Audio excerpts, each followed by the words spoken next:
The afternoon sun cast dappled shadows through the trees at Riverside Park. Children's laughter created a symphony of joy that seemed to belong to everyone except Elena Vargas and her daughter Sofia. Elena sat on a bench in her crisp white blouse and beige skirt, looking perfectly put together despite the exhaustion that lived behind her eyes. She watched her 7-year-old daughter sit motionless on a swing, staring at her hands while other children played around her. At 34, Elena was the CEO of Vargas Communications, a tech startup she had built from nothing into a multi-million-dollar company in just 5 years. She was featured in business magazines, invited to speak at conferences, and held up as an example of what women could achieve in the male-dominated tech world. She had everything she had worked for: the corner office, the impressive salary, the respect of her peers. Everything except the sound of her daughter's voice. Sofia had stopped speaking 6 months ago, shortly after Elena's divorce from Sofia's father was finalized. The pediatrician had run tests. The child psychologist had conducted evaluations. The diagnosis was selective mutism brought on by trauma and stress. Sofia could speak. There was nothing physically wrong, but she chose not to. She retreated into silence as a way of coping with the upheaval in her life. Elena had tried everything: therapy, special programs, gentle encouragement, patience, even begging. Nothing worked. Sofia remained locked in silence, communicating only through nods, headshakes, and occasional written notes. The worst part was knowing it was partly Elena's fault. Her ex-husband bore responsibility too, but Elena knew her choices had contributed to Sofia's trauma. The divorce had been bitter, full of arguments about custody and money. Sofia had witnessed too much. Before that, there had been years of Elena prioritizing work over family, missing school events, hiring nannies, always promising things would slow down after the next launch. Now Elena was trying to make up for lost time. She had cut back her hours and insisted on spending quality time with Sofia. Hence this trip to the playground on a Wednesday afternoon, something CEO Elena Vargas never would have done 2 years ago. But Sofia wasn't playing. She just sat on the swing, gently rocking back and forth, isolated despite being surrounded by other children.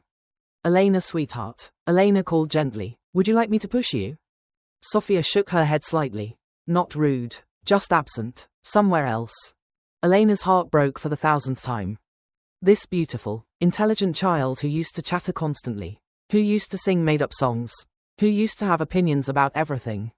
That child was gone, replaced by this silent version who seemed to be slowly disappearing.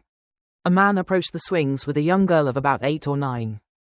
He was probably in his early 30s with dark hair and a warm smile, wearing casual jeans and a blue button-up shirt.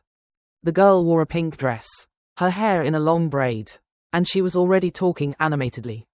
And then, "Dad, Mrs. Peterson said my drawing was the best one in the whole class." "Can you believe it?" "The whole class? I absolutely can believe it," the man replied, his voice full of genuine pride. "You're an incredible artist, Lucia. Your mother would be so proud." They took the swings next to Sofia and Elena.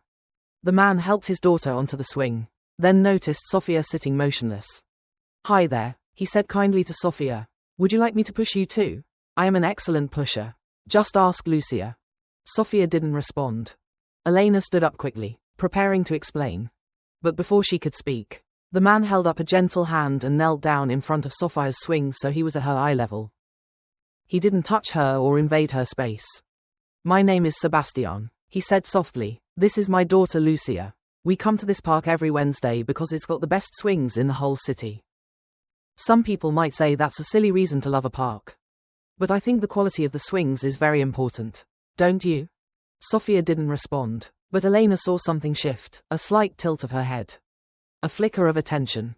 Sebastian continued, still kneeling. "Now, I've noticed something about you. You're sitting very still on that swing. And that's interesting to me. Most kids are pumping their legs and trying to go as high as possible. But you're sitting still. I think that takes a different kind of courage. It takes courage to be still when the world is moving all around you. I admire that." Elena felt tears prick her eyes. "Elena doesn't speak," Elena said quietly. "She hasn't spoken in 6 months. It's complicated." Sebastian looked up at Elena with no judgment.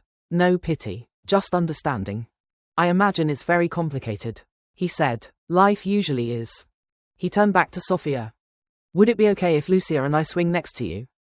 We don't need you to talk or do anything except sit there being still and courageous. We'll just be here swinging and being friends with the quiet. Sophia looked at him then, really looked, and gave the tiniest nod. Sebastian stood and began pushing Lucia's swing while also reaching over to give Sophia's swing a gentle push. Not too high, not too fast, just a slow, steady rhythm. Lucia, taking her cues from her father, didn't ask questions or force interaction.